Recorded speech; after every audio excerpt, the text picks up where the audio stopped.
Welcome to another episode of RELICS Radio. This is a family-friendly show, so the entire family can join us as we talk metal detecting, relic, and treasure hunting.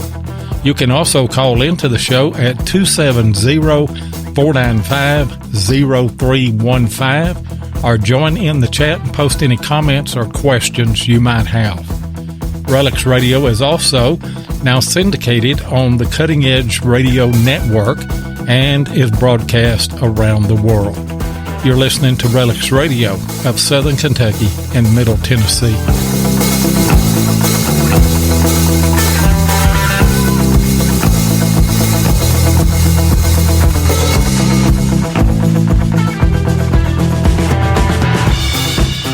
And you are listening to another episode of RELICS Radio. We're creeping up on 3 years in about another month.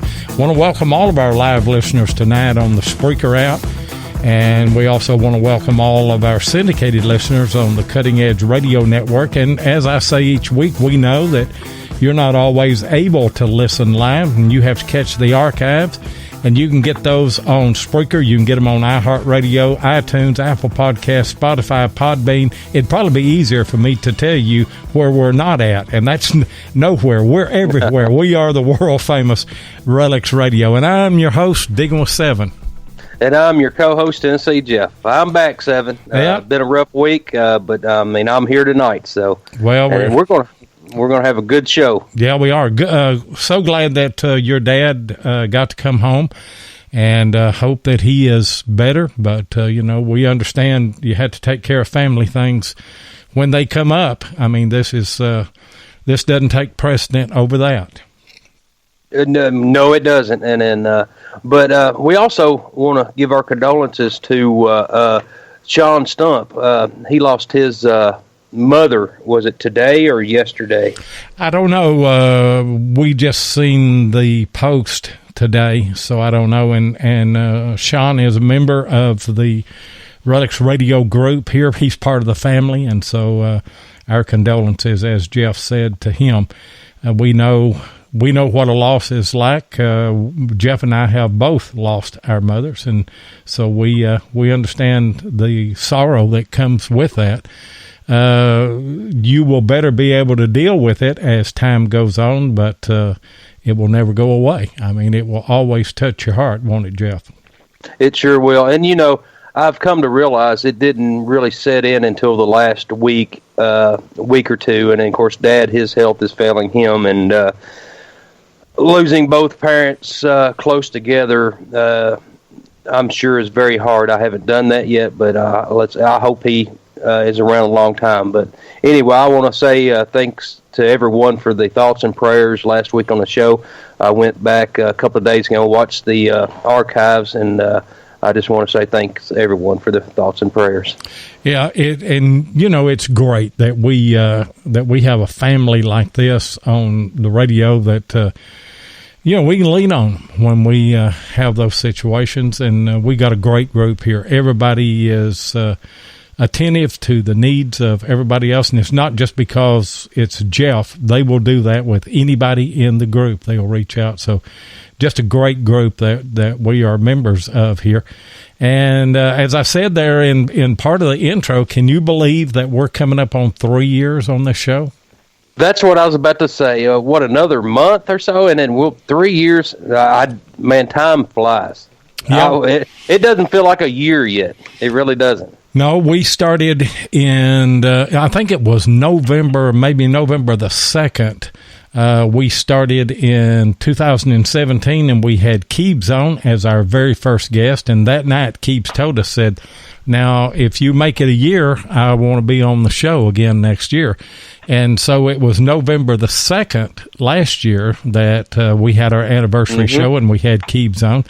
So I reached out to Keebs this week, and it will be November the 7th will be the first Thursday.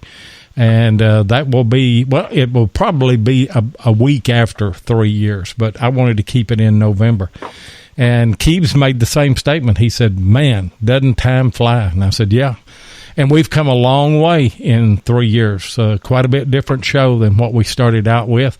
We were just kind of feeling our way around blind in the dark and two rednecks and didn't know exactly what to do. But we had some good shows back then, but then we brought Mark Hoover on, and everything is a whole lot better now. I mean, it is. Yeah. He's done a world of help for us, and we appreciate it, Mark.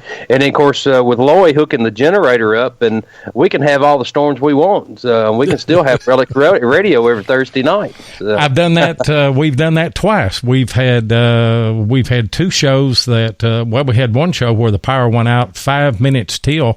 And I think we were 2 minutes late. It took me just a moment to run down there, and I've got the generator out on the lower porch down there and got lines run, so all I have to do is go down there and crank it up and plug everything in.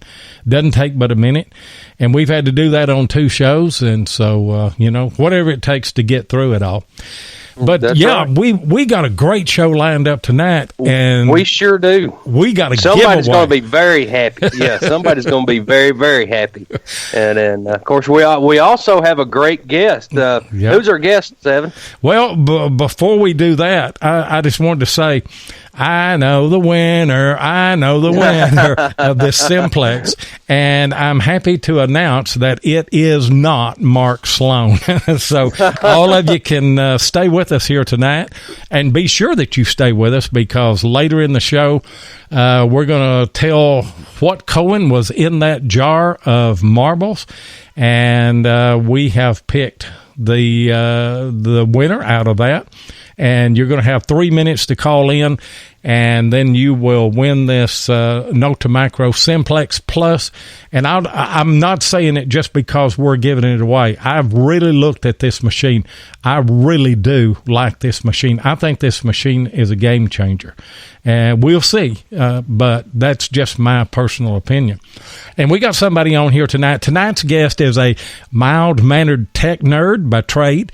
And in her off time, she's a coffee-guzzling, a wine-sipping, detector-wielding head darling in charge of the girls' rock metal detecting. She's a dash of tomboy under an otherwise girly exterior. She's skillfully showing the world that ladies are not afraid to get down and dirty and recover some amazing relics. She has a passion for history and an unparalleled appetite for rescuing relics, coins, and artifacts. She documents that through her adventures on YouTube and podcasting. Her diverse background ranges from, get this, being a paralegal to a music journalist, a web designer to a hairdresser, and everything in between. She's a field team member with Nokta Makro detectors, and she's offered her time and her relics to local museums. And she expresses herself by writing articles. She writes prose or rants. That depends on her mood that day. And in her blog and in various publications. Ladies and gentlemen, rednecks and redneck wannabes, please welcome Siren Kimmie. Hey, Kimmie, what's going on tonight? Hey, I'm just hanging out here. It's a thirsty Thursday. I'm sipping on some wine, ready to hang out and chat with y'all. How was that, y'all? Was that good redneck work? That sounded pretty good. Uh-oh, Mark Hoover, you may have another half redneck right there. I don't know. Yeah. Go ahead there, Jeff. I rambled through the introduction and everything, so you can. I got her here. You do something with her. All right, Kevin. We're going to start out. What got you into metal detecting, and what sparked your interest at first? I'm one of those that always was interested in the potential of finding out what's under the ground historically. What kind of old items can I find? What kind of personal items are out there? What's under the ground is a mystery. There could be anything under you at any given moment, and that is cool to me. And I love the history aspect of it, digging up something that's been buried for so long, especially Civil War relics. over 150 years, and I'm the first one to actually touch them and bring them out of the ground, and I appreciate the heck out of them. So it works. It really does. You know, a lot of times I'm out, I'll ask permission to hunt on somebody's property, and I said, well, there's nothing out here. And I'll tell them, well, you never know. We could be standing on a gold coin. We could be standing on a Civil War belt buckle, blah, blah, blah. And they're like, really? And I was like, well, yeah, really. And then, of course, they were like, well, see if we can find something. And then a lot of times that's how I got permission. So how long have you been into the hobby? Well, first, it's also your definition of what nothing is. You know what I mean? Some people right. like an old button to me, or a mirror handle or a brush handle, broken items that be junk to somebody else is really, really something to me. So I got off on a tangent on that one. So what was the next question? and you're right. I mean, one man's junk is another man's treasure. And then, of course, when we're out metal detecting, I mean, you find something, and then, of course, you found it, and then like you said, you're the first person to touch that after it was lost. But how long have you been into the hobby? Considering how long certain people are on this show have been in the hobby, I haven't been in very long. I have been in roughly, go ahead and say it. Roughly 7 years.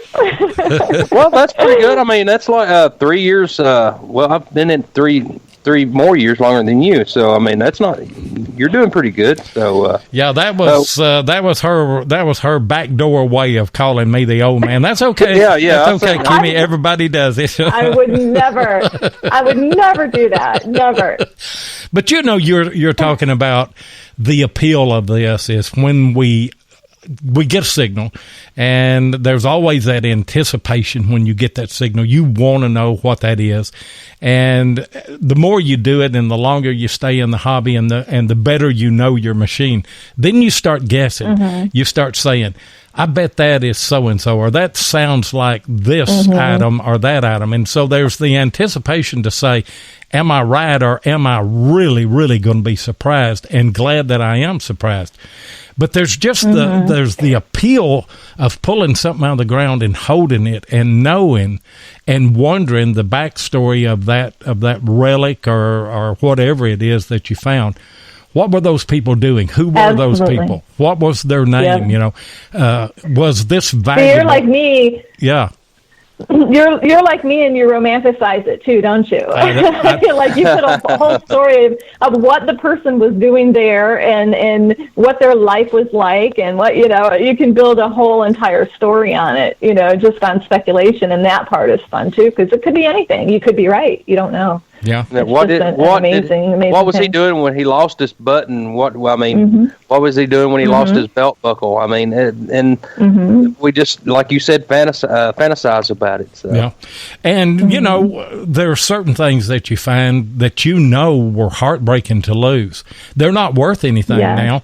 Like on the colonial sites and the older sites that we work, sometimes you'll find an old brass ring that you know was a wedding ring. And you know that broke somebody's heart. And then there's a new generation of detectorists, young people, you know, that are coming in, and they're saying, well, what's that worth? What's that worth? You know, you're kind of in the hobby for the wrong reason if you're looking at what it's worth, because in order to answer that question, what is it worth, you got to think about and talk to the man or the woman that lost that item. It was worth everything to them. Right. What's your idea of worth? And I always say, like, there's no wrong reason to be in the hobby. If you're in it because you want to go dig coins and hope you find a treasure and pay off your house, well, then that's great. I'm not going to tell you that there's anything wrong with that. It's your choice why you're in the hobby. But for me, it is the idea of finding something personal, like you're saying, you found, you know, finding a brass ring. I found a coin silver ring. It was stamped coin on the inside. The font inside, it was an old item, and it was about the size of what a wedding band would be, and it was broken. And so my thought process is it was probably a wedding band, and the property that I found it on, it might have even been an heirloom wedding band for the person that had lived there way back when. And so you sit there and you think that they were devastated the day that they lost that item, you know, and so that you cannot put a price on it. You just can't. Yeah.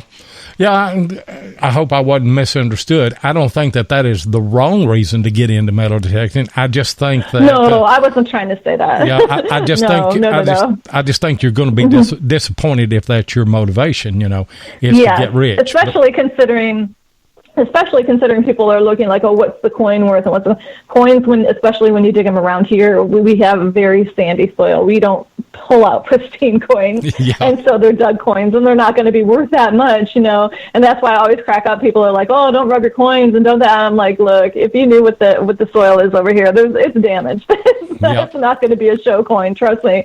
But yeah, it really is you guys are like me, the whole personal aspect of it and the stories that go along with it is just that's what keeps me going all the time. And you never know, like you said, and guessing that whole guessing of what it is, like you said, my favorite is when I stand there and I'm like, oh, this is probably a pop top, or it's probably junk. And then I turn it up and it's a silver coin and I'm like, oh my God, I'm so glad I dug that.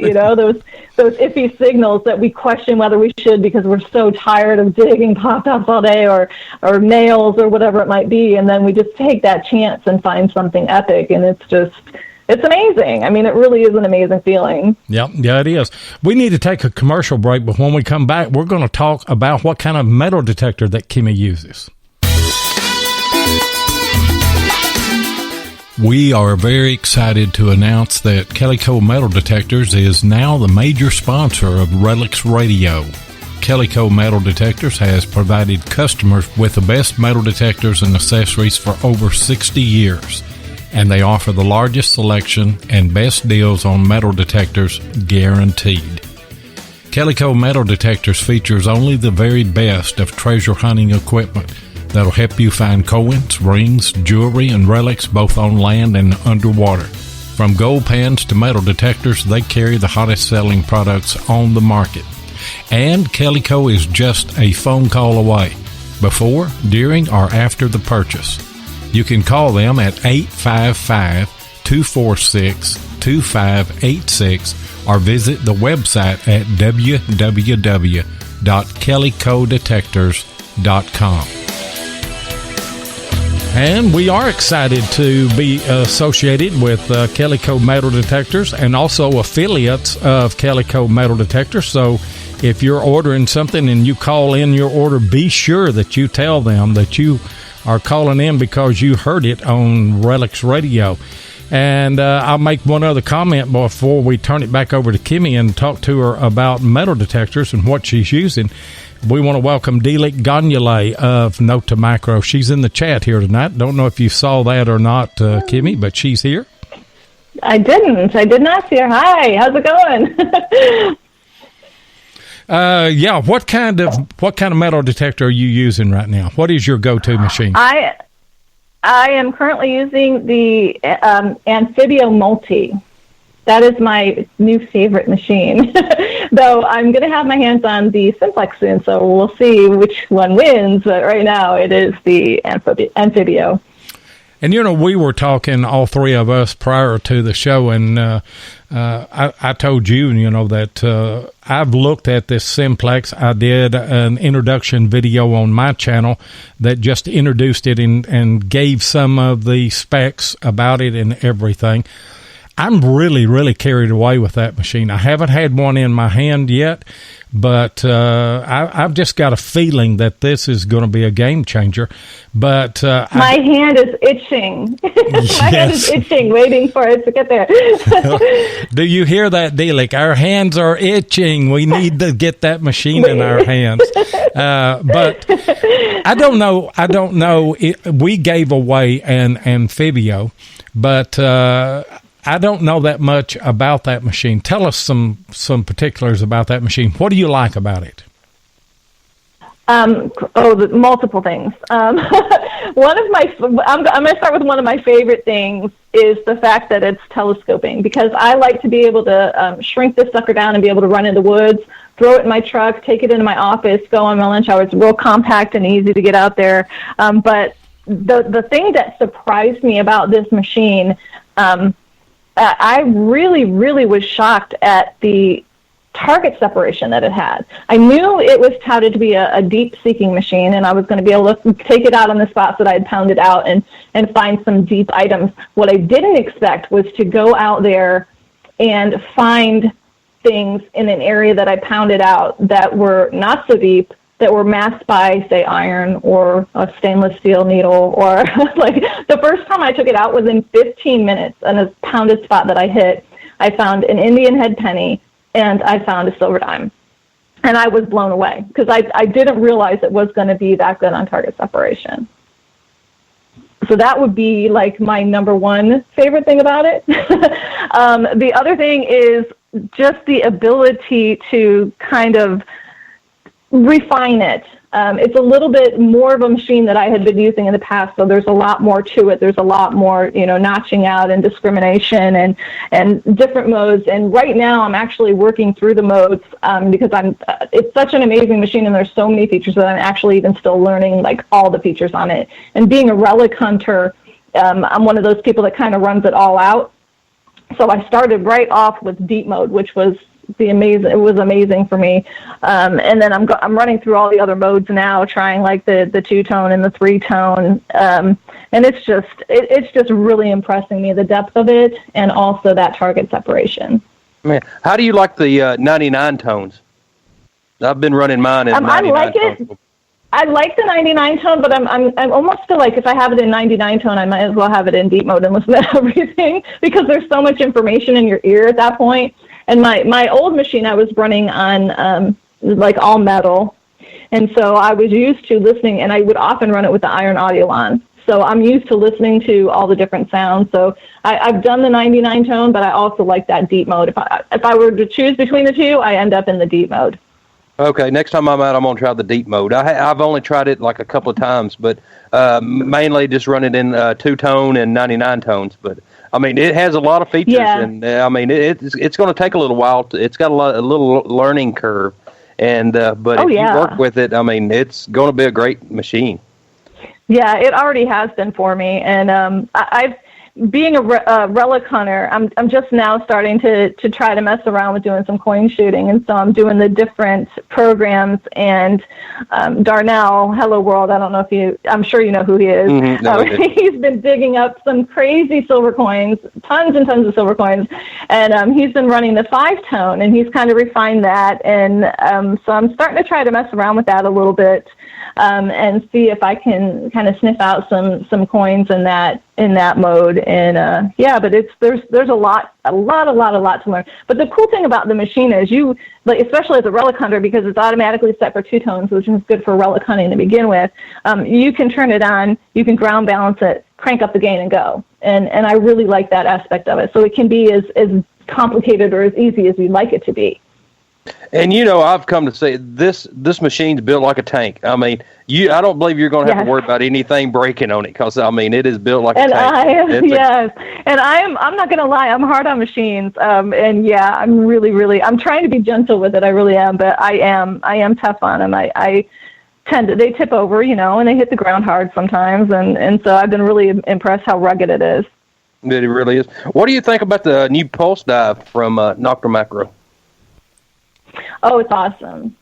I haven't used the actual pulse dive coil yet. I'm using the pinpointer, but I'm planning on getting the pulse dive coil into a creek as soon as the bugs die down a little bit here. I'm in the south, so our hunting season is just about to start, and so I'm going to have that out in a creek where I've been digging a ton over the last winter and spring. I was digging a ton of civil warblets. Whole nest of them. So I'm going to get in there and find out anything that we've not covered out there, and see if I can dig any more up there with it. But the cool thing about, I don't know if you know about that, but the pulse dive pinpointer actually will hook up to the Amphibio wirelessly, so you can hook it into your wireless headset, and I love that. So everything's all quiet and in my head. Yeah, Seven and I, we've been in a drought for quite a while now, and our ground is like concrete, and it's kind of hard for us to get out now. And of course, Seven's got into diving, so he's at the lake all the time. But I mean, it's still kind of hard. So me and you have approached the pulse dive in exact opposite ways. I haven't used the pin pointer yet. I've only used the pulse dive unit, and I've been diving in the lake, and I am very, very impressed with it. Now, and I just put out a review video on my channel on the pulse dive where I used it and promised that I was going to do the pin pointer. I need to wait just a little bit until our soil gets a little bit of moisture in it where we can get out and actually hunt, where I can give it a good run through, and a good comparison and everything. But I'm impressed with that little unit, and it is it's easy to handle. It just blows your ears off. It doesn't have headphones or anything, but in the water, sound just carries so well. And while you're under the water, there's no doubt about it whenever you've got a signal. And I'm impressed with it, really am. And I'm looking forward to using it as a pinpointer to see if I'm impressed with that as well. Now, I don't have an Amphibio, so I'm not going to be able to hook the thing up wirelessly. That's a plus. Well, you need to get one. That's a plus, though, isn't it? To be able to run that wirelessly. You have somebody here. You have somebody here in the chat that can help you with that. Oh, yeah. Guys, y'all were talking about getting rich earlier or metal detecting. Of course, it's not going to happen for most of us, but if you was to get your pulse dive, a boat, and tons of permits and get off the Treasure Coast in Florida, you might be able to get rich that way. Oh, yeah. Yeah. And mug. I'm here. I'm on the way back to by the North Carolina side. Is that where you're at? Is in North Carolina? I didn't know. Yes. Yeah. I'm in North Carolina, and so we have a lot of shipwrecks up and along the side over here. But of course, all that's protected, so you can't get in there. Which, oh wow. Yeah. Well, I'm in Kentucky. I'm going to put in the creek. Yeah, I'm in Kentucky, and Jeff is in Tennessee. And, you guys, I don't know if you are as dry as we are, but it is absolutely dry here. What do you, if you had your choice, what would you rather find? Would you rather go coin hunting or relic hunting? Oh, relics, hands down. I'm a relic girl, 100%. Well, I answer that fast. Yeah. Now, mind you, I have what I consider to be a relic coin. So, you have those too. I love the old coins. So if I come across anything that's really old, coin-wise, I consider those relics. So there you go. That's right. Right down our alley, ain't it, Jeff? It sure is. After you look at it, your older coins are relics too. So, that's that's great. Tell us a little bit about the items that you found that you've returned or donated to the museum. I've made little Riker boxes. I'm getting ready to give another one over to a local museum over here. Just little bits and pieces that I find around the town. Anything that looks like it might have some historic value to it. I will put that in a little box and I'll donate it over. One of the boxes I gave, it had a sterling silver mirror handle from a property that was one of the first properties in the area. There was, a sweetheart locket from World War I. Trying to think of what else was in there. There was a collar disc from an advocate general. A whole bunch of little, it was really odd because it was a couple home sites that had different pieces on it, and there was some military pieces, but of course I'm kind of close to Fort Bragg, so you're going to get that. And so I had everything from World War I, World War II, even a little bit of Civil War musket ball and different stuff that went into a Riker box. But I like to, the same like if I go to a person's property, if I go out there, I pretty much tell them anything that I find you can have. It's yours. It's on your property. If you don't want it, I'm happy to take it. I'd love to take it. And if it tells anything about the town story, then I want to try to give that over to the museums. That's right. Have you found any dog tags from World War II and or other wars and try to return them?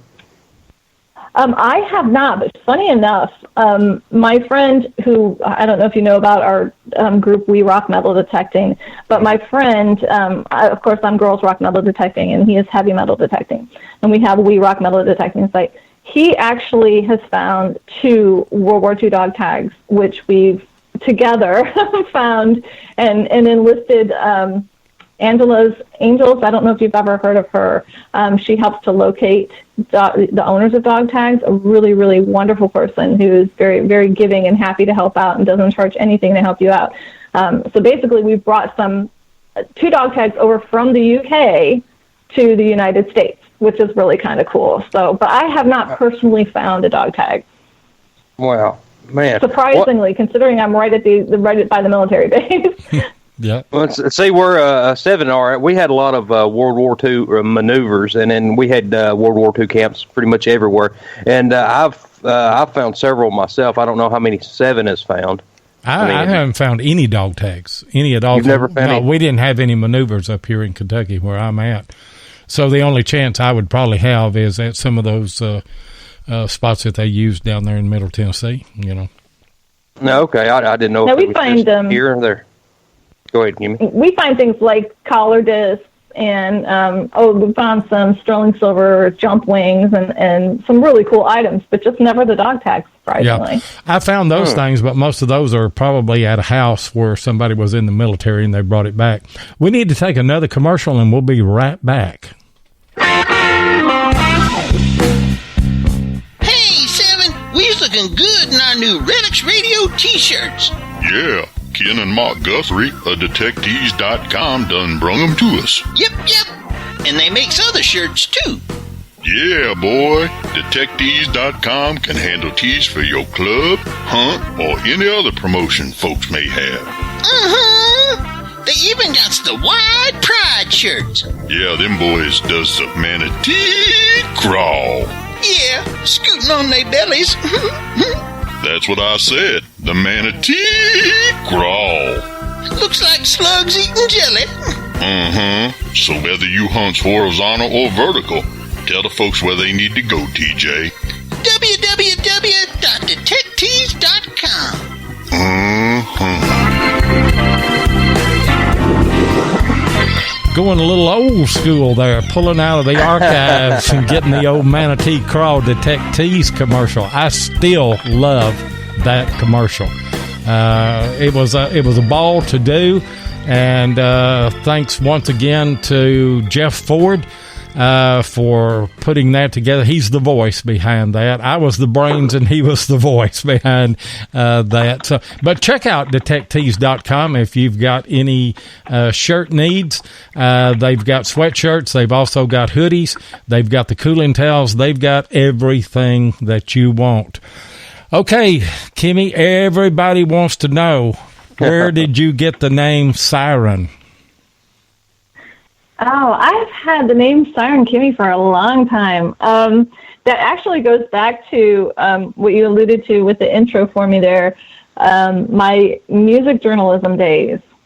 I was the co-editor, co-owner of a music magazine run by women, of course, because girls rock music too.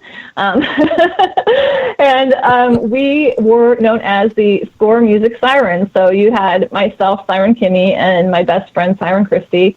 And we ran a music magazine where we did interviews, live reviews, concert coverage, CD reviews. So we pretty much did it all. And it was just really, really a great time. But that's where we got the name. We came up with the Score Music Sirens, and so it has stuck ever since. Interesting. Wow, that's a great... Yeah, it is interesting.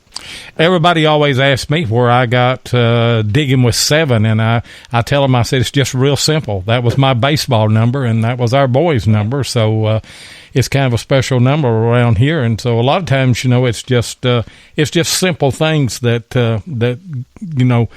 prompt you to want to use a nickname or a certain word or what have you. But tell us a little bit more about the Girls Rock Metal Detecting page and how people can go to your site and how many people you got there. Just give us the whole lowdown on that thing.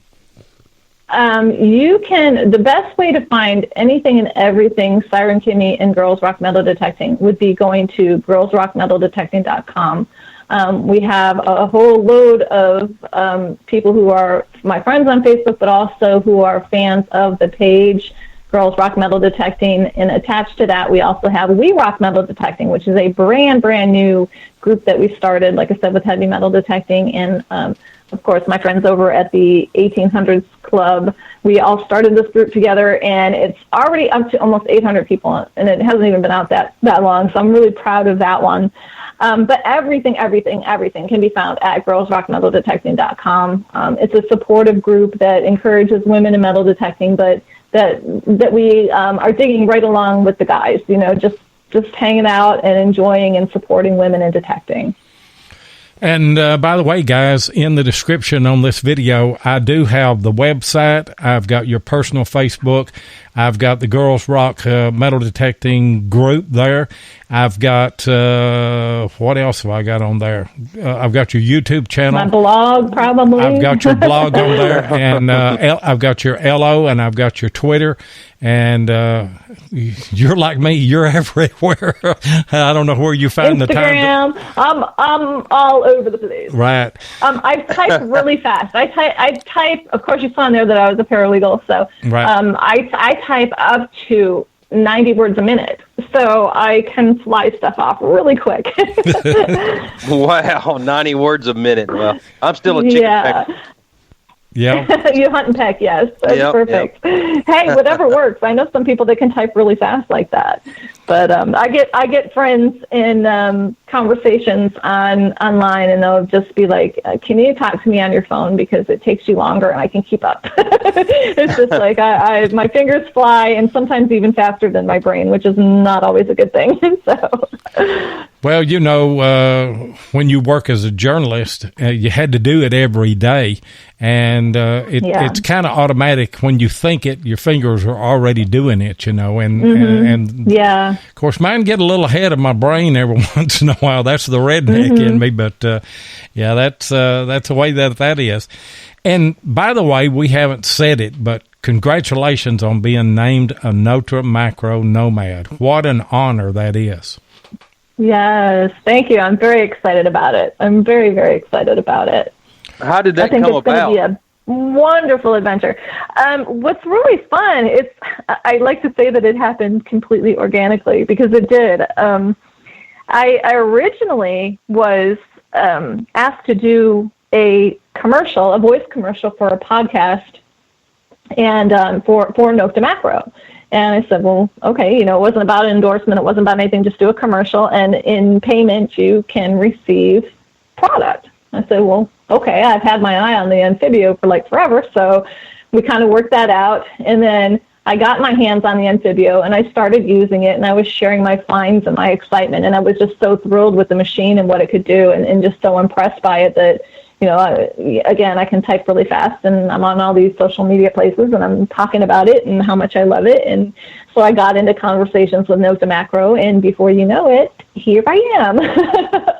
I am officially a Nomad.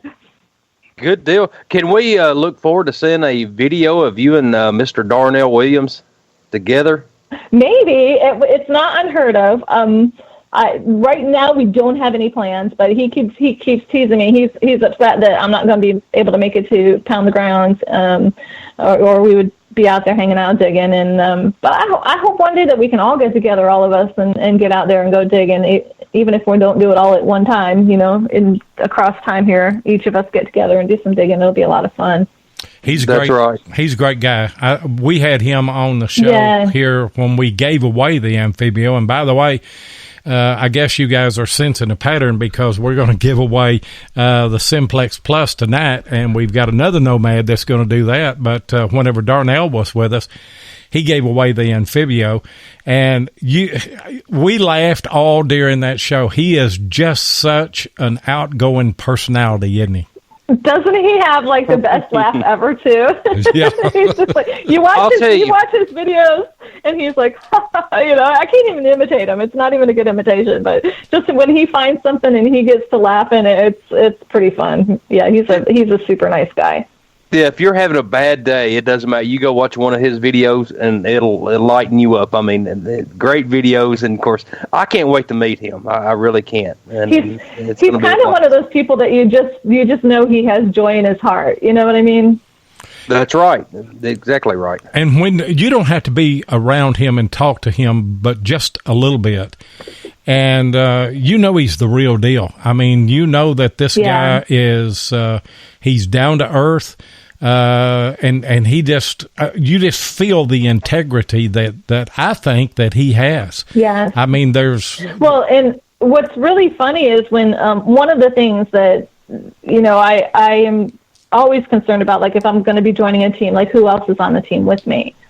And when I got to talking to Darnell, and I was just like, okay, this is really going to work because him and I hit it off really well, and he's such a nice person, and I could sense that integrity in him, and we did in one another. We both were like, yeah, this is going to be a good team, just based on our interaction with each other, and then the other people that were being brought on, and it was really not a situation of like who's picking like the person on YouTube who has like the most gazillion views or whatever because they're going to bring in lots of viewers. It was more people who are using the machines, who love the machines, and who believe in Nokta Makro and have that integrity.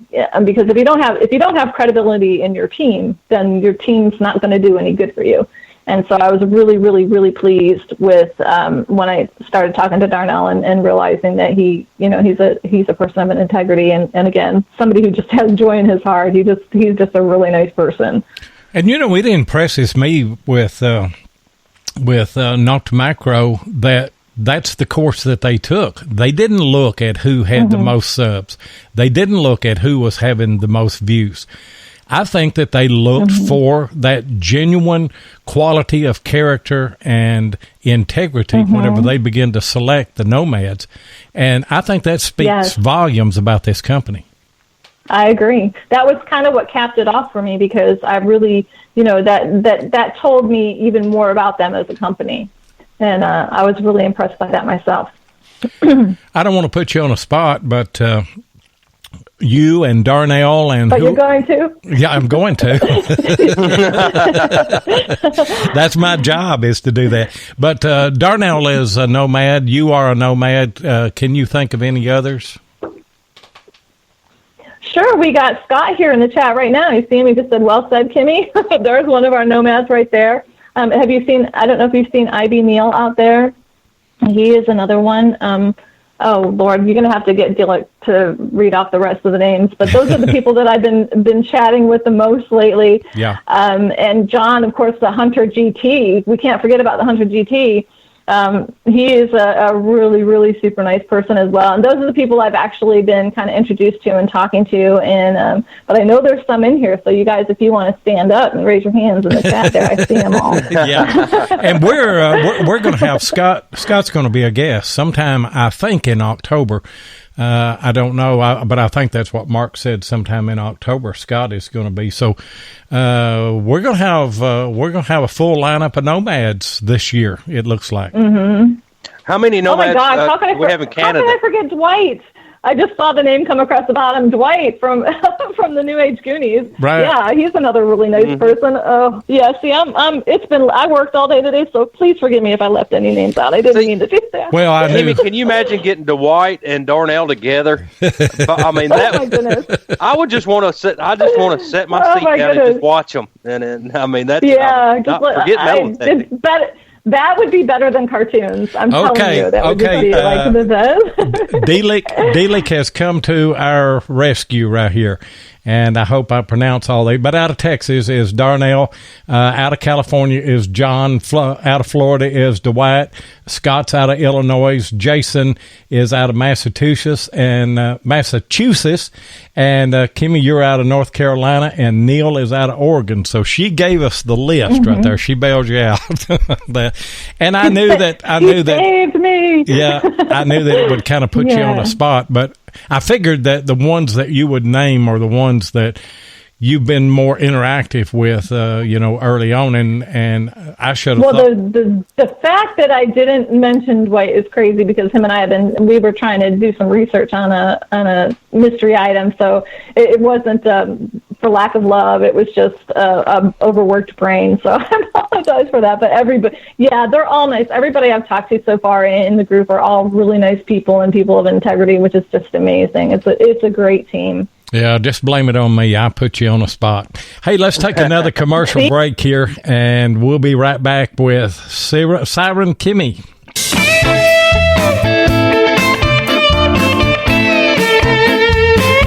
If you want to keep up with what's going on in the metal detecting world, then you need to be a subscriber to American Digger magazine. Butch and Anita Holcomb are the publishers of the magazine and have won awards for 3 straight years for being the best digger magazine on the market. American Digger magazine is available in both print and digital formats, so no matter where you live in the world, you can enjoy the latest happenings in the hobby.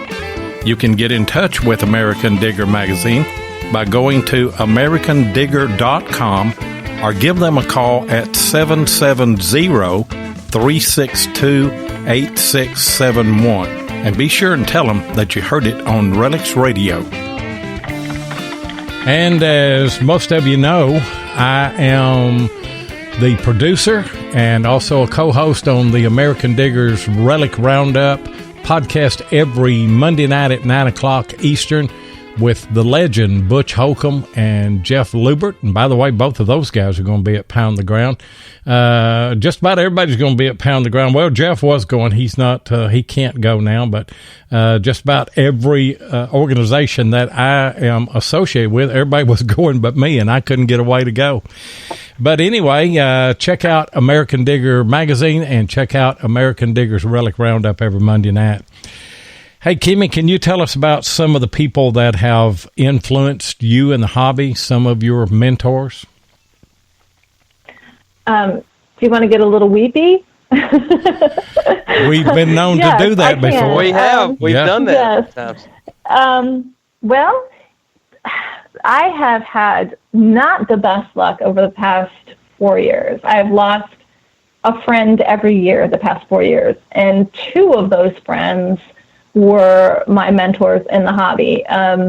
One of them was Kurt Keller. He is out of North Carolina, and he was the first one who kind of really helped me appreciate the importance of what we do, you know, as kind of pseudo-archaeologists and making sure we keep track of where we find things and keep a map of that, even if it's just to ourselves, just to kind of track, especially when you're talking about Civil War relics and campsites and that sort of thing.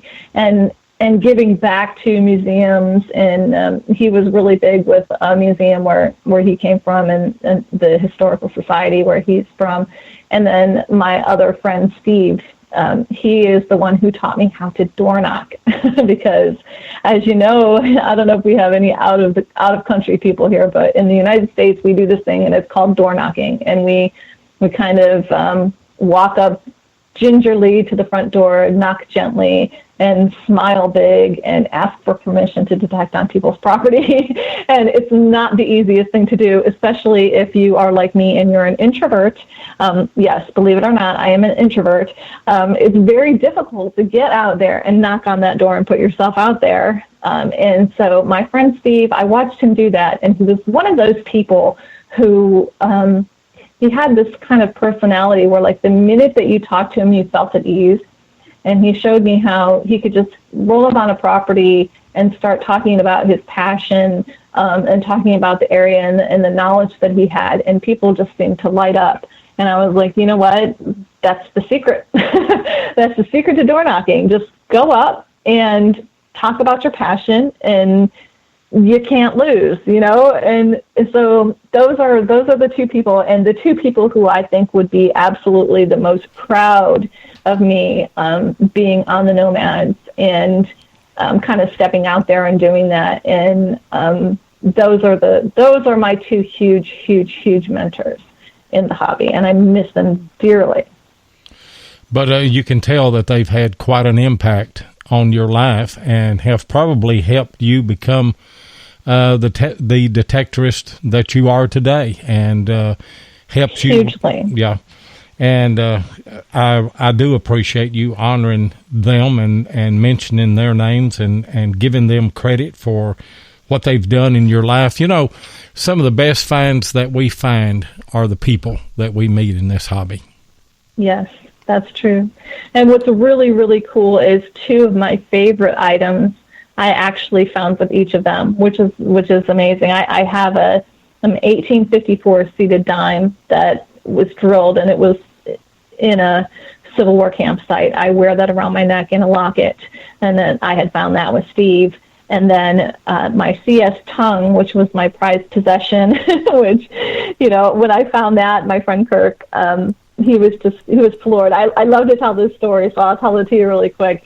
We were out in this big field, and it was a field that many in the area had been trying to get permission on for a really long time, and we managed to get permission on this, so it was almost like a virgin site.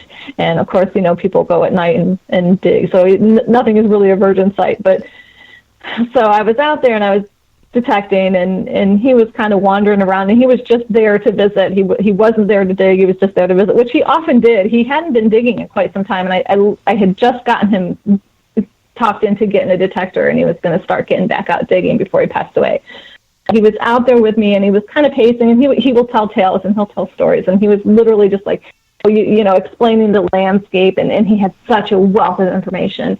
The landscape and the way that the troops had come through and where they had stayed. And he was going, and so I dug this tongue, and I literally stopped, and I said, "No way." And he thought I was saying no way to the story that he was telling. And I said, he says, no, really. And so he kept going on and trying to tell the story. And I went again, "No way." He's like, "No." And at this point, he was getting a little bit annoyed with me, like, "Why don't you believe what I'm telling you? I know my history. Why are you questioning me?" And I just I put my hand, back in the hole because I had dropped it. I picked it back up and I had it in my hand, and I was like, "No way." He was like, "Oh my God, she's found something," and he came over and he looked at it, and I was like, I'm like, "I can't believe I found something with CS on it. I can't believe I found something with CS on it." And he looked at me, he said, "You stinker." He said, "I've been doing this forever, and I've never found anything with CS on it." And so I have these two amazing memories of digging these epic items with these people, and it's just these cherished moments that every time I look at these items, and of course they're my prized possessions, I think about them and I relive those moments, and it's just a wonderful thing. That is a great story. It really is, isn't it, Seven? Oh, man, I tell you what. And Thank you. It is, and that's what makes this hobby so great, is it's not just and it's not at all the monetary value of something. It is the historical value. And it is the link that we have between that and the people that we meet and the people that we hunt with. And we've all got relics like that. We've all got relics that we say, "I was with so-and-so," whenever that and you just, you replay that day, maybe you replay your whole relationship with that person. And that relic just kind of personifies those relics, Steve and Kirk, even though they're not here in human life, they're still here in your heart, and they live through your relics as well. Yeah, there's not a time that I go out detecting where I don't feel them there with me, and I really there's been times where I'll just be like, okay, here's another real quick fun story. Is there was a place that Steve and I and my team had been digging out in. Well, I can't say, can I? Well, we were digging.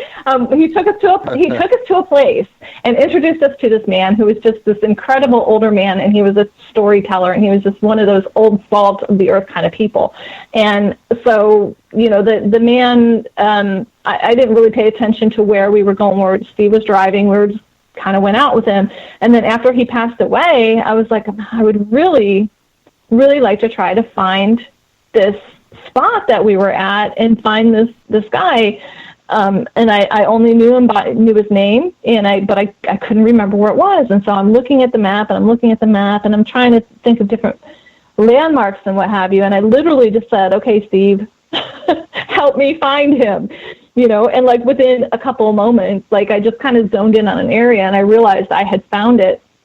And even more incredible was that once I drove out there, the gentleman was there, and I sat down and talked to him, and he became such a solace to me, because he was such that salt of the earth person, and just made me feel so comfortable. And he's like, oh, you're coming to visit, and like you're a guest on his land, and he took me to lunch. I mean, he was just like one of those people that was just, taking me around his property and just telling me all kinds of tales of his life, because he's one of those people that goes out to the desert, and he'll take a little homemade trailer out to the desert and just stay out there for months at a time. So he has these amazing stories. And it was like this gift from him, and so I feel like when I'm out detecting, I will zone in and I'll say like, oh, Kirk or Steve or both of you, please, help me. Where do I need to go? What's the spot I need to hit? And they're always there with me, and it's such a great feeling. I mean, I miss them dearly. I wish they were here, certainly, but I do kind of feel that connection when I'm out there, which is really great. And, that's something that's hard to explain to people, but I truly do believe that there is a connection that can't be explained. To somebody that's never experienced that they are truly there with you in some form or fashion. And well, when Steve passed away, it was actually Kirk that was like, I was just my heart broken, and he kept telling me, he said, there's going to come a time that you're going to look back and you're going to smile. It'll come, and I didn't believe him. I'm like, no, I'm always going to cry. I'm always going to be sad, and he was right. There came a time that I can look back and I can smile. And that actually helped me when he passed away, because I was like, all right, I hear you in my head, and, or if I'd be crying or be upset, and like I would know, I could hear him, he'd be saying, cut it out, because we had some great times, and enjoy those times, and I'm here with you, and just smile and think of the times that we had. And that's kind of, what got me through all of that. I tell you what, I know that's hard. I know it's hard to talk about and everything. You did a fabulous job of it. But I do appreciate so much you sharing Thank you. the relationship that you have, because I think we all have those, and we just love to hear other people talk about their relationships that they have with other diggers and what have you. I tell you what, let's open up the phone lines. We're not finished with this segment, but Jeff, if you'll go ahead and put the number in, I'll tell them it's 270-495-0315. Or if you want to, you can link up with us on Skype on RELICS RADIO. Either one of those will work, and you can come in here and talk with Kimmie, one of the Nokta Makro Nomads. In the meantime, then, I know that you're a writer, and so you and I share that. I've got a heavy journalism and broadcasting background. What got you interested in writing, or is that just born in somebody? Sometimes I think it is. I thought it was when I was a teenager, and I wrote some stuff that I thought was really great, and I'm sure if I look back on it now, I'd be like, oh goodness, we don't want to look at that again. So I think that it's an acquired skill. It's a learned skill. The more you do it, the better you get at it. And the best thing I can tell you is my girlfriend, who actually was running the music magazine with me, she actually had a degree in journalism, and she was like, I would call her my mentor as far as writing goes. And so I would write something, and I would pass it off to her, and she would look at it and suggest different ways of writing it. And then I kind of started to learn how, how things flow better, and just how to put things together. And I've always been a fan of words, so that helps too. I love, pulling out the big words here and there. And I don't know if you ever see, but Relic Bob, he's been cracking me up lately online, and he's been putting out like a word a day and putting it in a sentence. So I've been loving seeing that. I've been watching that. That's hilarious. I love that. So that just gets me going, because I love words. But I think it has to be something that you enjoy. I like to do creative writing sometimes. I actually wrote an ode to wine, an ode to coffee, and an ode to the ocean. So it's things that touch me or speak to me in the moment, and it just kind of comes out naturally. Other times I struggle. There are things that I've had to write that have been very difficult, some of them having to do with people that I've lost and whatnot, but it can be very cathartic.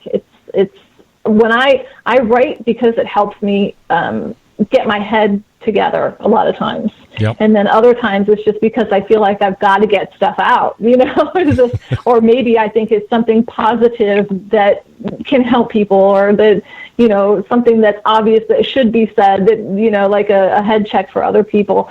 I just kind of do whatever comes to me. And so that's kind of my blog. It's whatever I feel like. It might have to do with detecting. It might have to do with something. It might be a little rant, or it might be just a piece of prose or poetry that I wanted to write. So it's all in there, It's just kind of, if you want to get into Kimmie's head, that's one of the places you can go. It helps you a little bit, but and it might scare you too. I don't know.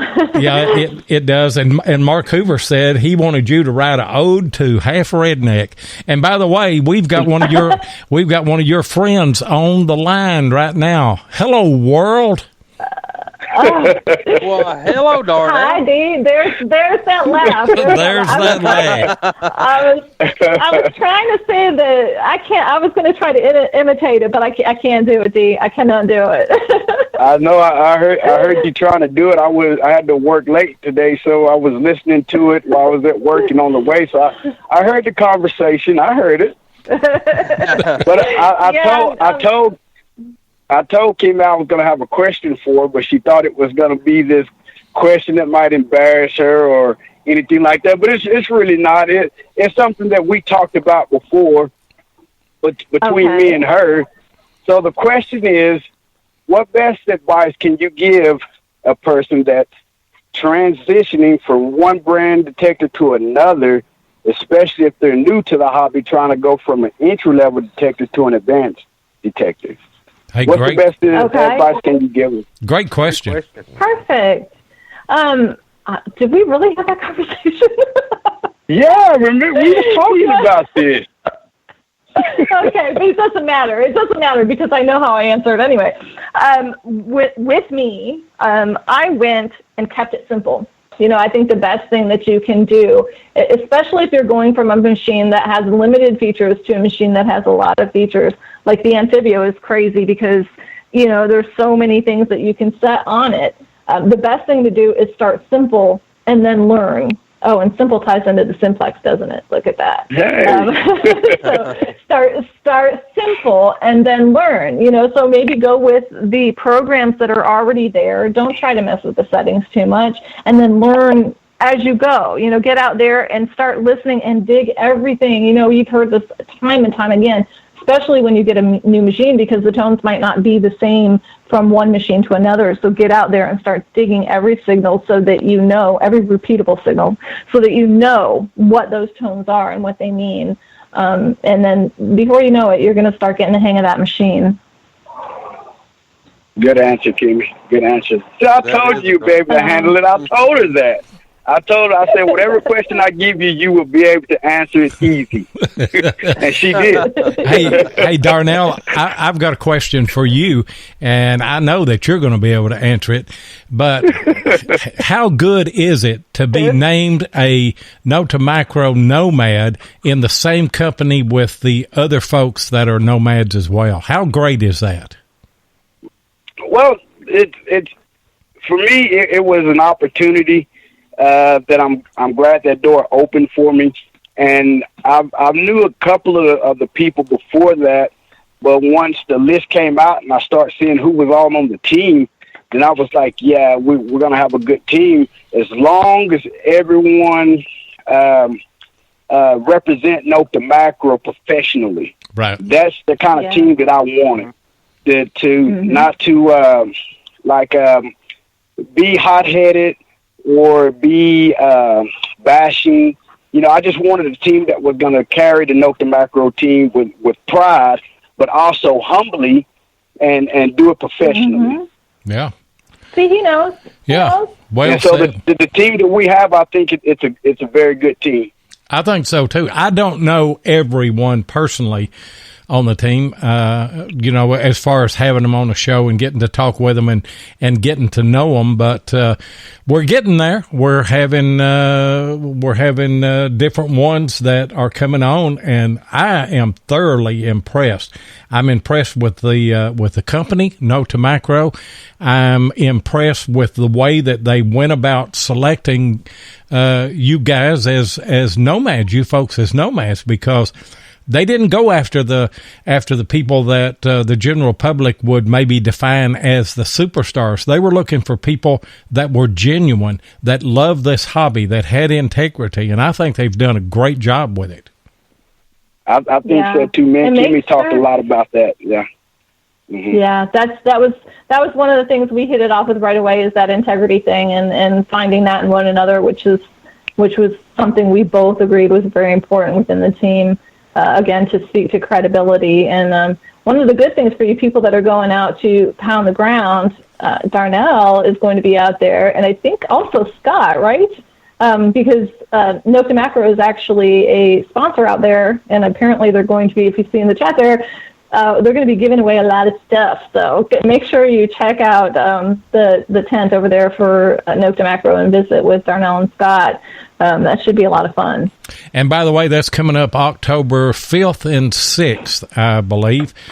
We've got that on our RELICS Radio Facebook group, and we've also got it on Adventures in History, so you can go over and select that. I tell you what, Darnell, while you're on the line here with us, let's just keep a tradition going here.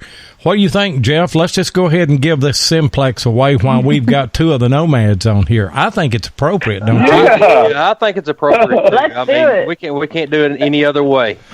So, and whoever don't win, blame it on Kimmie. No, why are you going to put that on me? That is not right. Oh man, that's not right. Yeah, I can see the relationship that you two have already. Y'all are going to go far together, as most of you know, and I'm sure that both of you guys know as well. We had a giveaway, and Mark Hoover had a bunch of marbles in a jar, and you had to guess how many marbles were in the jar. But there was something else in that jar as well. There was a Cohen in there, and I know that people are going to make fun of the way that I say Cohen. I've worked at it and worked at it. Say it again. Cohen. Cohen. Say it again. Cohen.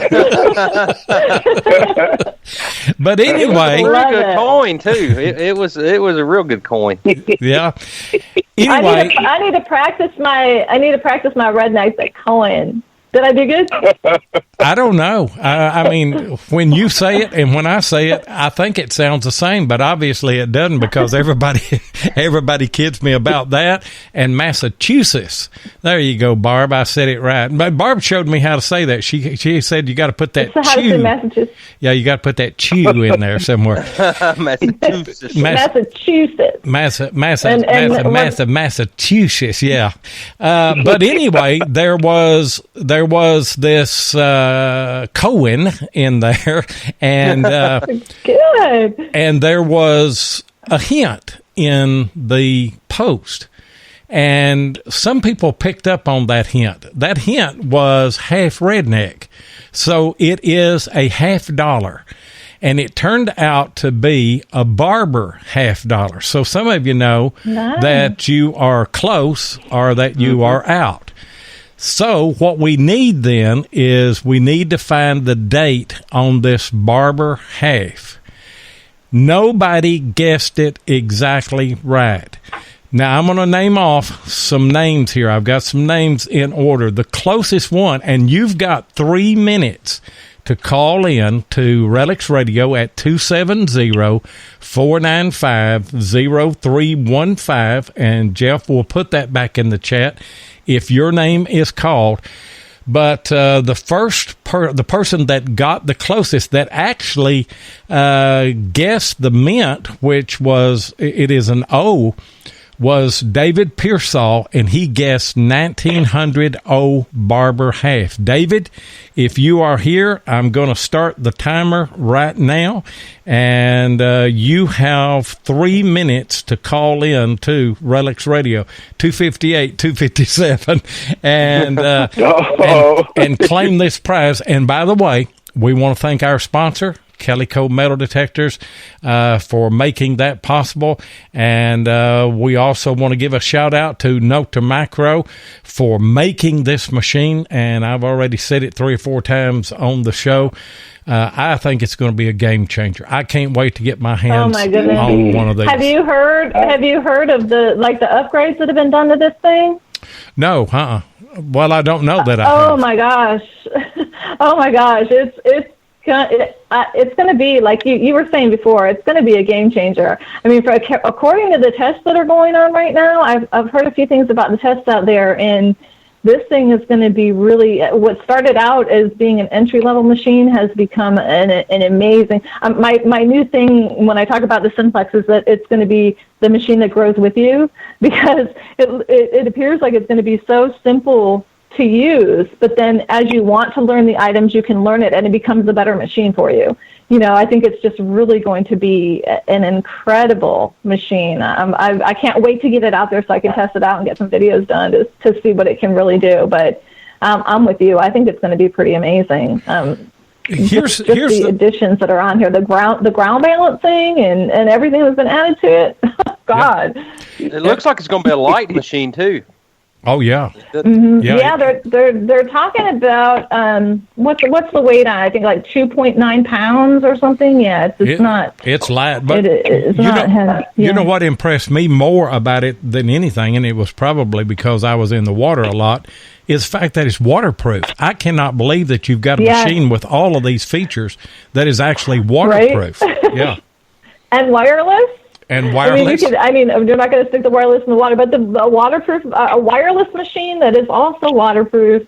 I mean, it's crazy. It's crazy. Like if I had this machine when I first started out, and this is the thing that I've been saying is like when you first start out, you get that entry level machine, right? Right. And then you're like, okay, well, I outgrew that machine, and then I'm going to move up to the next machine, and then you outgrow that machine maybe. This cuts that out. You have a machine that's going to be really simple to use, and you can just kind of turn it on and go. But if you want to delve into those other features, it's going to become an even better, like a higher end machine. And that's really, really crazy. I mean, at this price, I mean, that's Kimmie, you know what I said whenever I went through it? I did a review video and put on my channel on it because I was so impressed with it. And people asked me, have you actually used it? And I said, no, but I'm looking at all of the things here about it. And I am... and the time is up. David did not call in. Oh, my goodness. Oh no. So we go down. No. So we go down to the next one, number 2. Yeah, David. Don't even tell him. Don't even tell him. He'll be heartbroken. David, you're going to be sick when you listen to the archive right here. Oh, no. You could have had a Simplex Plus in your hand. But our next closest guessed 1920. And that is KC Hill. KC, are you in the group tonight? Are you live tonight? Call in at 270-495-0315. I'm starting the timer right now. And you've got three minutes to call. And I've got 7 names on this list. If we go on down, somebody's going to win this here tonight. Yep. I mean, me and Jeff are really good. I've seen a couple of them in the chat. So yeah, I have too. But me and you we're really good at giving other people stuff away, ain't we? We sure are. We love doing it. So anybody else got anything want to give away? Hey, just send it to us. Yeah, and we'll make sure we give it away.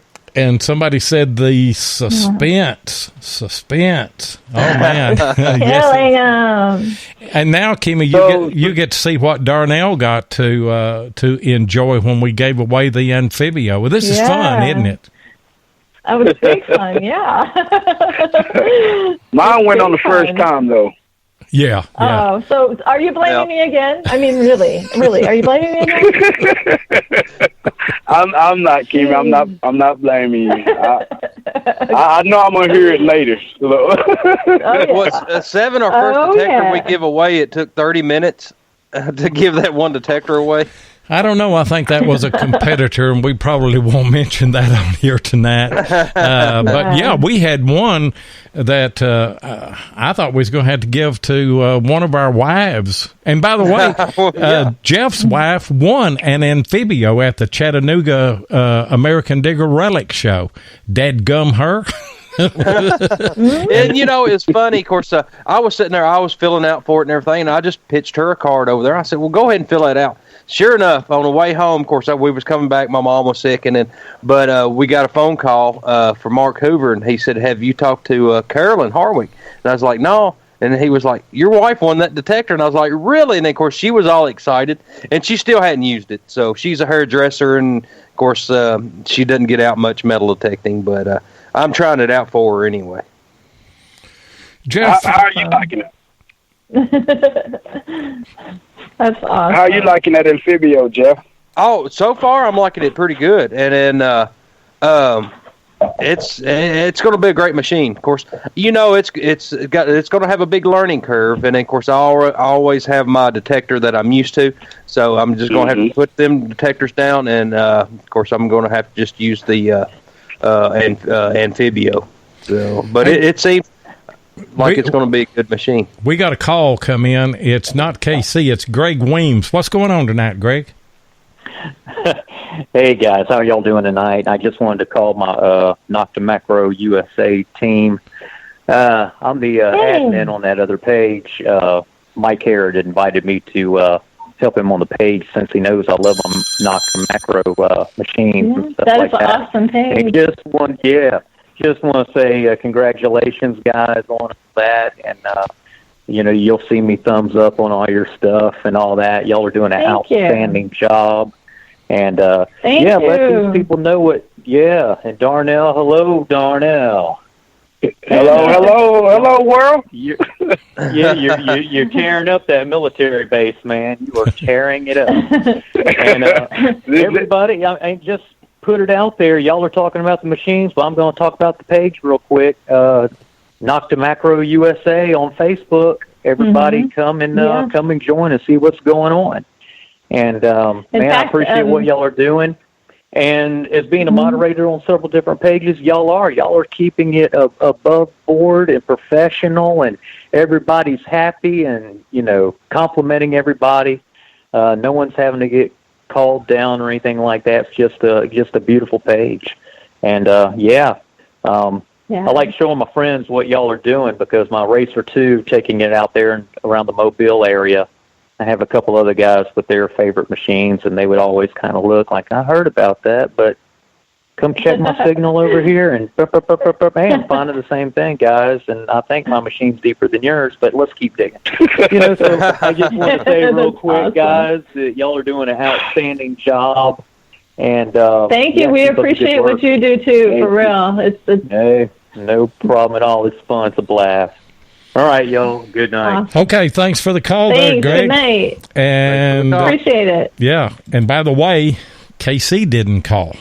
You're going to be sick whenever you listen to this as well. No. And now we are in a dilemma, and that is because our number 3 person is Sean Stump.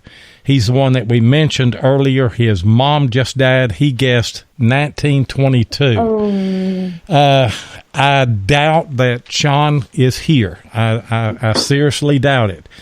But I tell you what, his wife, maybe she can call in or she can be on chat. I mean, this is the way that we structured it, that you would have to call in or you would have to say something in chat. It's just a heartbreaking situation right here. But Sean, if you or your wife are there, please call in. I would love for you to get this metal detector. And I don't know. We may personally do something on this deal if he doesn't call in. because of the circumstances and everything. We may just pony up some money and make sure that Sean gets one, but we do have a call, and I hope that it is somebody with 2008. Who have we got? Hi. You have Donna Stump, my husband Sean, and There we go. we've been watching here all evening waiting. Well, congratulations. And Thank you so much. and our condolences. Awesome. Our Thank condolences. you. This means. Yeah. Oh, I'm sorry. That's fine. Thank you so much. I know that. My husband, you don't know, it lifted his spirits tonight. He's having a rough time right now. Yeah. And as This was meant to be. Oh, my goodness. It was really meant to be. I knew it was meant to be as soon as the first one didn't call in, and then we waited a little bit, and I knew it was meant to be. And then tell Sean he's in our prayers. And hey, Donna. Thank you. He Donna, lost his mom and his dad both within the last 5 months, so he's having it rough. But I thank you all so much. God. Yeah. If you don't mind me asking, what was Sean's mom's name? Her name was Brenda. Stump. Okay, Brenda. Yeah. And we are just so sorry about that. I mean, nothing can replace that. Nothing can take the hurt of losing a mom or a family member of any kind. But I am just ecstatic that you guys were listening and that you guys called in. And I think that this was meant to be as well.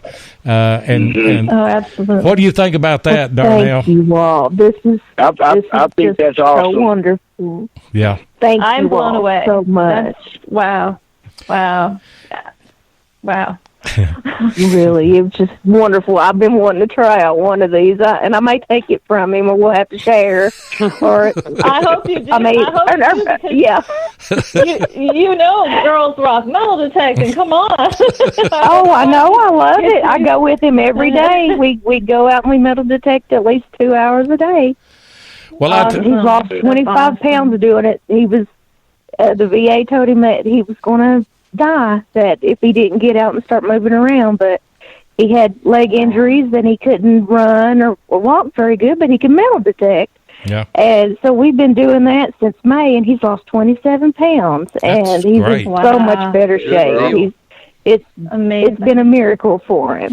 And I don't know if if you guys are like me, but sometimes I name my metal detectors. I would suggest that you guys name this one Brenda. You never know. You never know. We may do that. That might make it special. Yes, it is. It is special. This is a very, very special moment. Yes. And yes, it is. I never dreamed this was going to happen tonight. I was aggravating Barb on here. I thought she was going to win.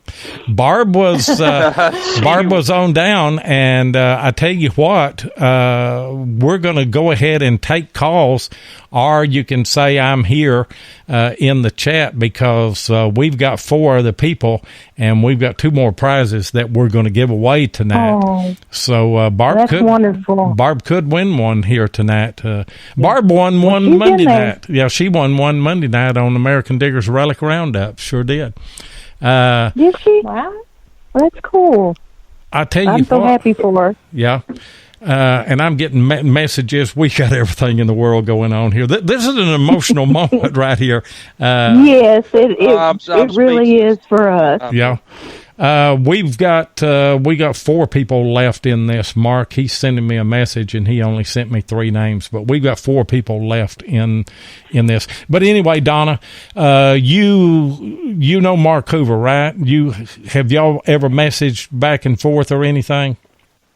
My husband is friends with him on Facebook. Okay. I can get him to get in touch with him. Then go ahead, because he's the one that told me this afternoon, after we got the names and everything, then later on he sent back and he said, I seen on Facebook where Sean's mom died, and he said this may present some kind of hiccup in this thing, you know. So we were aware of this, and but not that I was rooting against David or KC, but I think it worked out just the way that maybe God meant it to. I don't know. Wow. I think so. I think God works in mysterious ways, and sometimes he sends you sure a sign, does. and that was a big one tonight. Yeah. Well, once again, our condolences to Sean and all the family. Thank you. We certainly do appreciate you being in our family here at RELICS Radio. Love you guys. And thank you so much. We love you all, too, and we love listening to you all. Okay, thanks. Watching the videos, too. Okay, appreciate it then. And by the way, when you get that, you guys, both of you now, because of the circumstances, this belongs to Sean and Donna now. I understand that. Yeah, you guys. Sean and Donna. Yeah, you yes, guys. Okay. You guys both get a picture with that and post it on the RELICS Radio Facebook group page, and go out there and have some fun. We I will do definitely that. want to I see you promise. digging. Kimmie, you got we will. Have you got anything you want to say to him, Kimmie? I just said I definitely want to see her digging because, me supporting the female detectorists out there. I think that's awesome. Congratulations. Congratulations. I think, and bless you. And I'm sorry about the troubles that you guys are going through. And I hope that does bring a little bit of light to your life and just have fun out there with it. Darnell, it was a little sunshine tonight, and we thank you all. Okay. Great. Darnell, you want to say something to her before she goes? Yes, I do. No words can really express the pain that a person feels when they lose a loved one, but hopefully this prize can bring just a spark of joy and a smile to y'all. I'm kind of tearing up. My voice is kind of cracked a little. I get really emotional about things like that, and that's just. I keep y'all in my prayers, and I'm sorry for your loss. Well said. Well said. And thank you, Donna, and thank you, Sean, for being on. And be sure that you send that over to Mark Hoover, and we'll get this to you just as quick as we can. Okay. We sure will. God bless you all. Thank you so much. And you too. Take care. Okay. Wow. That was a moment right there. Now I'll just tell you. I got chills. I got chills, y'all. For real. See, there's another y'all. I'm becoming I'm half redneck already. Well, you and Mark, that'll bring it on in. Then it's actually 4 rednecks because I know I am. I know Darnell is, and I know Tennessee Jeff is. So you and Mark, that makes 4. Listen, guys, we've got 4 more people on this. And we are so high right now, and it's not drugs or drink or anything. It's just the moment. We are so on cloud 9 right now that William Pizzuto guessed 1923, Michael Julian Reese guessed 1926, Jeanette Fusion guessed 1926, and Barb, our good friend, guessed 1934. We're going to give every one of you guys one of Charles Garrick's successful Cohen hunting books. That is our second place prize, and it goes to each and every one of you. Congratulations. Yep. All you have to do is just get a hold of us on RELICS Radio Facebook group page, or send Mark Hoover a message on Facebook if you're friends, and we'll get those books out. So 5 of the 7 people that we had on the list won something tonight. Congratulations to Sean and Donna Stump on this. And we are so happy that Kellyco gave us this machine to give away. And so happy that we had 2 Nomads on here tonight to help us do that. What a night. What a moment, isn't it, Jeff? It's really a great moment. It really is. And then, of course, with Sean, I mean, that hit home. But anyway, we had a great moment there. And we love you guys, and you are in our prayers. And then everybody else that's got the new successful corn hunting book, I mean, I hope it's helpful for you. And Mark Thomas said, "What is a co-in?" that sir is a piece of money in the South. It is called a co-in. You put it in your pocket. Yeah, you buy some backer with it. You know. It's kind of like going, only different. That's right. Yeah. We're going hunting for Cohens. That's right. Oh well. Yeah. Hey, Kimmie, you were a great guest, and thank you so much, Darnell, for coming on. Kimmie, real quick, give everybody your contacts. How do they get a hold of you? How do they reach you, and what have you?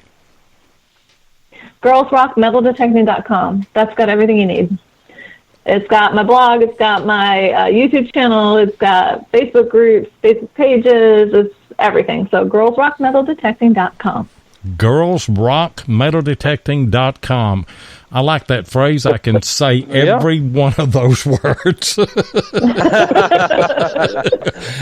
glad I didn't have coin in the title. I know it. Yeah, you would have killed me. You see what I got to deal with, don't you, Darnell? On a daily basis. That's what they do to me. Hey, great show, guys. Great show. And Jeff, Darnell, I'll let you say your piece, and we'll let you go, and then I'll turn it over to Jeff. Kimmie, it was an awesome show. You did great. I told you would. If you haven't checked out her channel, go check out her channel. She has an awesome channel. Glad to be part of teammates with her. She's awesome. And Jeff and Lloyd, y'all are awesome. Awesome. Sometimes I can't make the show, but when I do, I'm on there and I just listen. You know, but y'all doing a great job, and I hope y'all continue to have success with RELICS Radio.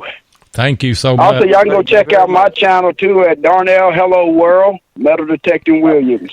Hey, Darnell, before you get away, did you see the little post that I put on of the little baby onesies that had Hello World on them? I did see that post. I did. I seen that, and I had to post. Commented. Yeah, I had to post that up there because you're the first person that I thought of. Yeah, I commented on that, and I said we needed to make an adult size and force them to wear it. Oh no! Yeah, somebody reached out to me and said, "Is there something that we've not been told yet?" I said, "No." Yeah. Oh no. Yeah, that was it too. I was like, "Is he having a baby? Is somebody having a baby?" Yeah, no, that was not having no babies. Single man here. You heard it, ladies. Go on. There you go. Great show. Great team, guys. We wish you guys all the luck in the world, and I'll let you have your say, Jeff, and we'll close this momentous show out here tonight. What a show. Yeah, we've had a great show. Thank you, Kimmie, and thank you, Darnell, for calling in, and everybody else that called in. And but I mean, it was a really great show. We had some emotional moments there, and really, I think it was meant to be for Sean to win this metal detector. Well, Donna actually, but either way, they're both going to use it. So I mean, it was a moment for sure. And I just thanks for all our listeners and everybody in the chat. And God bless, and have a good night. And if you guys will hold on the line there, we'll say our goodbyes after I close the show out. But if you like podcasts like this, be sure and check out Beyond Sight and Sound with Josh Kimmel on Sunday and Wednesday night at 8 o'clock Eastern. All Metal Mode with Mike Hare and Gypsy Jules is on Monday night at 8 o'clock Eastern. American Digger Relic Roundup with Butch Holcomb, Jeff Lupert, and myself, we're on at Monday night at 9 o'clock Eastern. Hardcore Metal Detecting with Derek Asklar and Craig Talley have a show every Thursday and Saturday night at 8 o'clock Eastern, and they're having some coffee with Derek and Craig not every morning. I think it's Monday, Wednesday, and Friday at 7 o'clock Eastern, and then XP Team USA with Dave Kimball and Grant Hansen every other Friday night at 8 o'clock. Me and Jeff will be right back here next week, Thursday night, 8 o'clock Eastern, with another great guest, with another great show, and we've got more giveaways lined up in the future. So come back to RELICS Radio.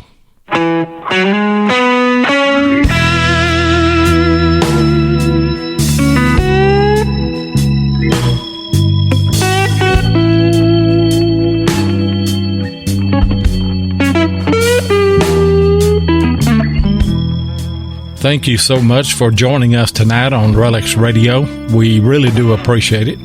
Be sure and join us live every Thursday night at 8 o'clock Eastern here on Spreaker, or you can catch the archive show at RELICS Radio on Spreaker, iHeartRadio, iTunes, and many other podcast outlets. RELICS Radio is also syndicated on the Cutting Edge Radio Network and is broadcast around the world. Please take a minute and hit the like button, and be sure and follow us so you'll get notifications of all of our upcoming broadcasts. You can also find us on YouTube at Diggin' with 7 or Tennessee Jeff, or you can check us out on our RELICS Radio Facebook group page or Adventures in History on Facebook. If you'd like to get in touch with us, then send an email to relicsradio@outlook.com. We'd love to hear from you. We hope that you'll join us next Thursday night, and until then, get out there and dig some history.